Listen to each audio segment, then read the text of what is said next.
3 سال باز یک افسر سابق تاجیک شاهرخ جلالو که در جنگ مرزی بین تاجیکستان و قرقیزستان زخمی شده بود از دولت یگان کمک واقعی نمی‌بیند. در سال 2022 در نزدیکی دهه خستیورز ولایت سوغد زخمی شد و برای دفاع وطن جان به خطر گذاشت، اما امروز با درد سر و بدن با معیوبیت و به خانه زندگی میکند.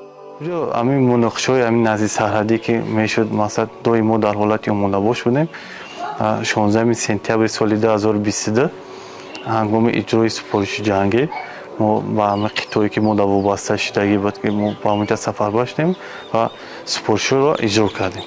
در اون لحظه ما جراحتی و تشخیصی برداشتیم. در سر شاهرخ پس از جراحت سخت سیلیکون شناندند و او معیوبیت درجه دوم را گرفته است و بعد از طبابت دراز او به نفقه برآمد. 2800 سومونی نفقه معیوبی برای طبابتش نمی رسد. برادران مهاجرش گاه گاه به او مبلغ می فرستند، ولی این هم برای همه خرجه ها کفایه نیست. با برادرانم تکیه میکنیم. ما در ولایت 4 برادریم و مهاجرت مهنتی. ما در حوالی قدی با دستگیری همون مقصد موضوع زندگی کردیم.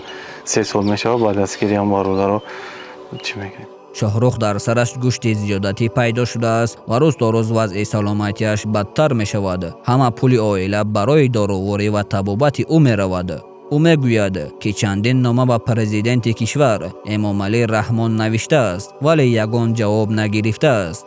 تازه ای سال 2020 اخیر مکتوبی که ما با دستگاه پرزیدنت کرده بودیم با همین حکومت خطلون بادیجا و کلوب ای 2023 تازه یگان پاسخ ما نامادگی نیست حکومت شهری کلوب. شاهرخ با 2 فرزندش در خانه مادرش زندگی میکند. مادرش باشد فراشی میکند تا به پسرش کمک کند.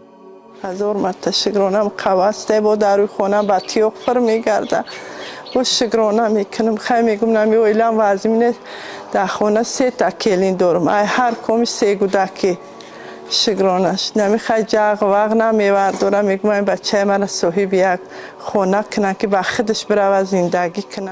وی چندین بار به در شهرداری کلوب رفته است و یکی از کارمندان شهرداری با او صحبت کرده وعده داده است که به او کمک میکند، اما تا حال به او کمک نکردند. و حتی به نزد وزیر دفاع رفته است و درباره مشکلاتش گفته است. وزیر هم باشد به او وعده داده است، اما تجربه 3 سال گذشته به شاهرخ نشان داد که این هم شاید باز یک وعده خالی باشد. حالا او با آسا و امید شکسته به زادگاه پدرش برگشت و هیچ کس نمیداند که آیا دولت او را که یک روز برای وطنش جنگید و معیوب شد یاد میکند یا کاملا فراموش کرده است.